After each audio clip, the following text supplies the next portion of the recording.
Darren, one of the things that captured my imagination in a conversation we were having just recently around leadership was you posed this question, which was, what is the most important hour of your week? And it really got me thinking, what is the most important hour of the week? And as we went through that conversation, it struck me that if we know what this most important hour is, how do we make that 1 hour the perfect hour? So Darren, tell us, what is the most important hour of your week and how do we make it perfect?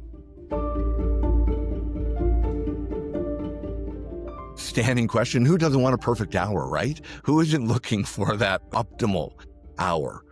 And what that hour is, it's the team meeting. It is that time when you, as the leader of that team, are the leader of that team. When you think about some of the key roles of a leader, it's to create the climate, right? Create the environment where your people can thrive. It's to set direction, to make sure that we are working on the right things. It's to identify and help remove obstacles, what's in our way from achieving those objectives. And it's building momentum. And those things come together in the team meeting. So I like to call it wiring your weekly, setting that weekly meeting up so that you can really optimize. First and foremost, that's a big hour, right?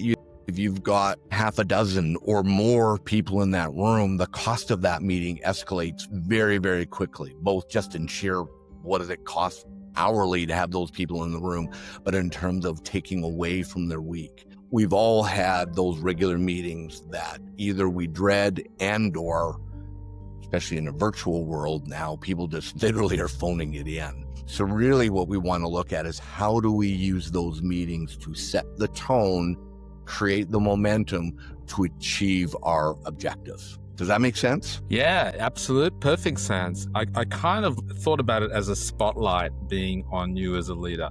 It is the time for you to shine.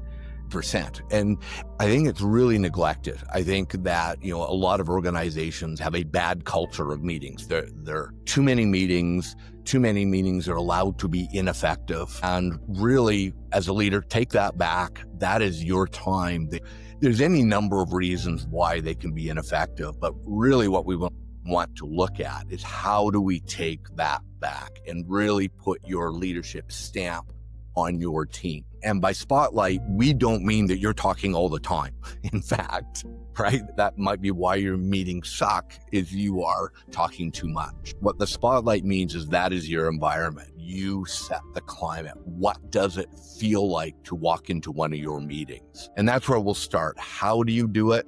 I'm always surprised at how few people, when I start working with them, are not clear on the outcome of that regular team meeting. There should be a crisp, sharp, clear, this is the outcome. And at minimum, is to prepare the team to have a successful week. First thing you need to do coming off of our session today is get clear what is the outcome, what do you want to achieve, and how do you want people to feel coming out of that? Do you want them bored? Do you want them frustrated? Or do you want them fired up in the sense of what's appropriate for the role, with the sense of possibility we've got this week? So that's where it starts. And, this should be a time to create a conversation and a group focus, right? If we go back to our leadership algorithm, this is the pointy end of the spear with our leadership algorithm, right?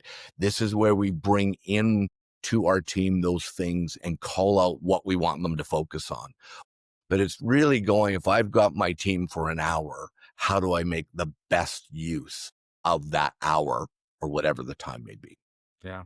Does that make sense, Andre? Yeah, it makes perfect sense. And one of the things that really resonated with me, because I don't think as leaders we spend enough time thinking about it, is the idea of absolutely having clarity on the outcome, but also having clarity on how you want them to feel at the end of the meeting. Of course, you want them to feel motivated and inspired and all of those things.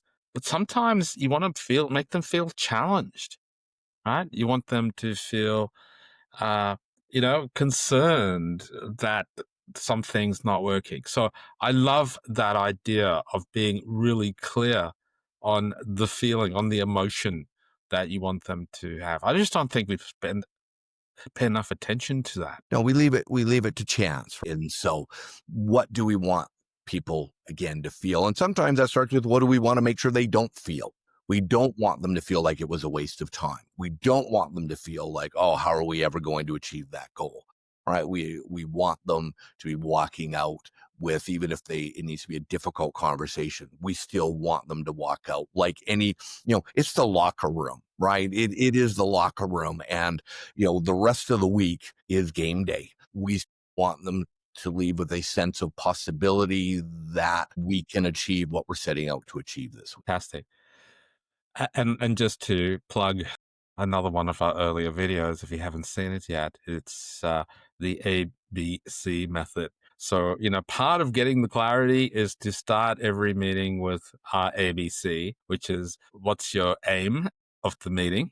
Having Yes. clarity on the outcome, whether it's the outcome as well as the emotion and feeling that you want them to feel. The B, which is the benefit, of course, to them, and of course, C for the check. So put that there as a reminder. Okay, awesome. So we're going to hold it there for today. In future episodes, we're going to talk about momentum and how do you start building momentum. So stay tuned.